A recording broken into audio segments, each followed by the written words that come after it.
नमस्कार।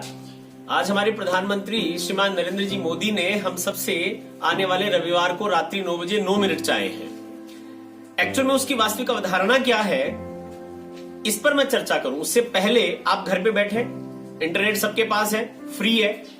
आप सबसे मैं भी एक अनुरोध करूंगा कि आप इस वीडियो को जितना अधिक शेयर कर सकते हैं उतना करिएगा। आप अपनी वॉल पे लगाएं, व्हाट्सएप से करें और अन्य जो भी आपके पास सोशल मीडिया के माध्यम से। और कम से कम ये संकल्प तो इस वीडियो को सुनने वाला हर व्यक्ति ले ही कि कम से कम 10 लोगों को तो मैं ये फोर्सफुली ये बात उन तक पहुंचाऊंगा ही, सुनाऊंगा ही।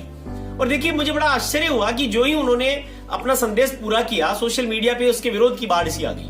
बहुत सारे लोग जो अपनी आयातित विचारधाराएं रखते हैं, उन्होंने विरोध करना शुरू कर दिया कि मोदी जी आप मास्क की व्यवस्था करो, आप तो डॉक्टरों की व्यवस्था करो, आप तो पुलिस की व्यवस्था करो, ये जो है दीपक जलाने से कुछ नहीं होगा।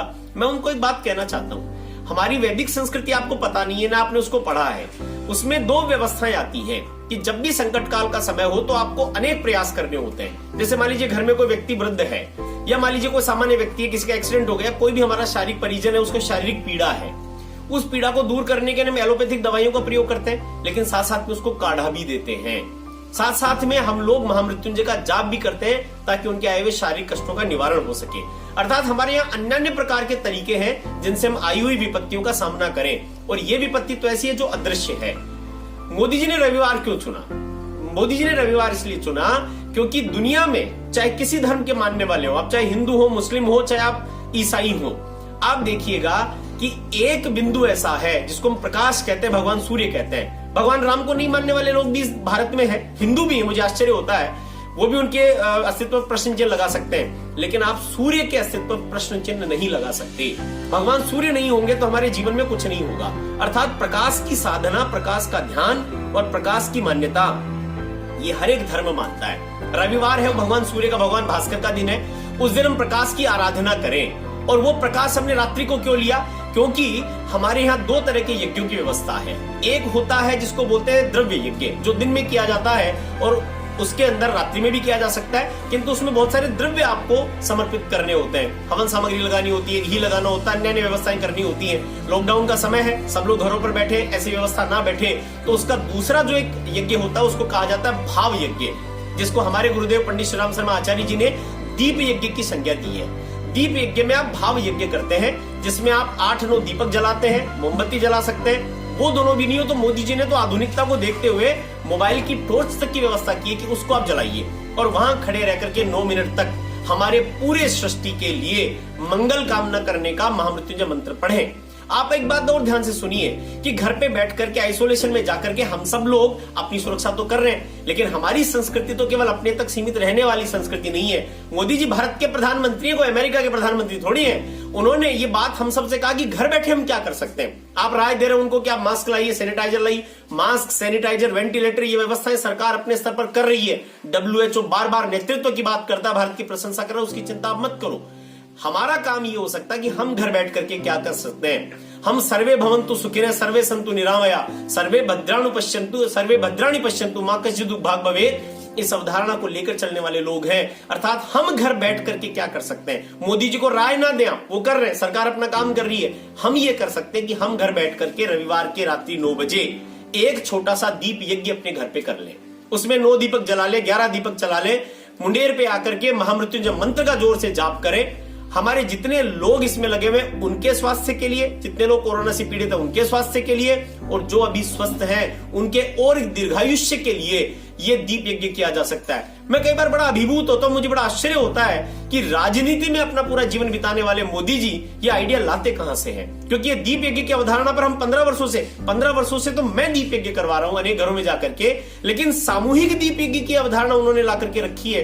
ये बहुत गजब है। आप सोचिए कि हम लोग दुर्गा पूजा करते हैं, हम लोग गणेश पूजा करते हैं, क्यों सामूहिकता में करते हैं? क्यों पूरी मुंबई एक साथ गणेश पूजन करती है? क्यों पूरा बंगाल, क्यों पूरा देश एक साथ सामूहिक दुर्गा पूजा करता है? ये भी सामूहिक यज्ञ है। भारत का बड़ा सामूहिक दीप यज्ञ उन्होंने करने की अवधारणा ली है। और ये अवधारणा कहां से आती है? जो लोग मोदी की आलोचना करते हैं उनके समझ में नहीं आएगा, क्योंकि 68-69 वर्ष का एक व्यक्ति 9 दिन से केवल पानी पीकर 20 घंटे काम कर रहा है। एक बार ऐसे 9 दिन बिता के देखिए, ये लगभग 35-40 वर्ष से अपना जीवन ऐसे जी रहे हैं, इसलिए ये अवधारणाएं निकल करके आती हैं। और हमारे ऐसा कहा जाता है कि आप घर बैठ करके यदि एक आध्यात्मिक उपचार अनुष्ठान कर सकते हैं तो वो अदृश्य शक्तियां जो हमारे ऊपर प्रहार कर रही हैं उनको रोकने में सहायक सिद्ध होगा।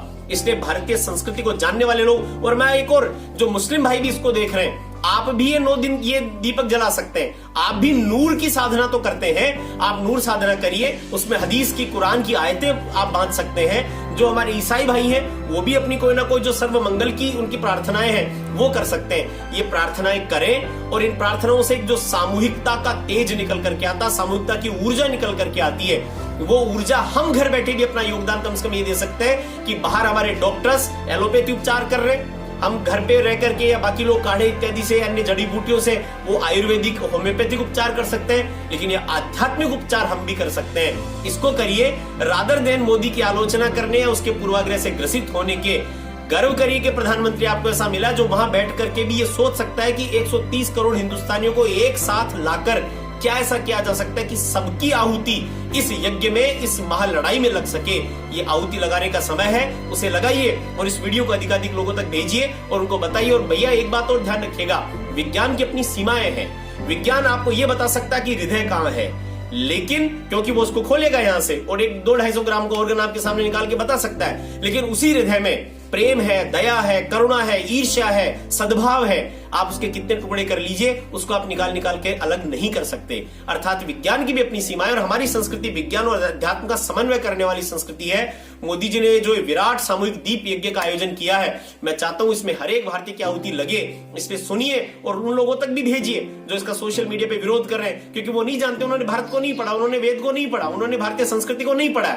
वो आयातित संस्कृति वाले हैं, वो कहीं ना कहीं चाइना की और इटली की संस्कृति से प्रभावित लोग हैं जिनको केवल मोदी विरोध दिखता है। इसमें मोदी विरोध ना तलाशें, इसमें भारत की आर्य संस्कृति का छुपा हुआ रहस्य तलाशें और इसमें भी अपनी सामूहिक भूमिका निभाएं। निश्चित रूप से हम कोरोना से जीतेंगे। बहुत बहुत धन्यवाद।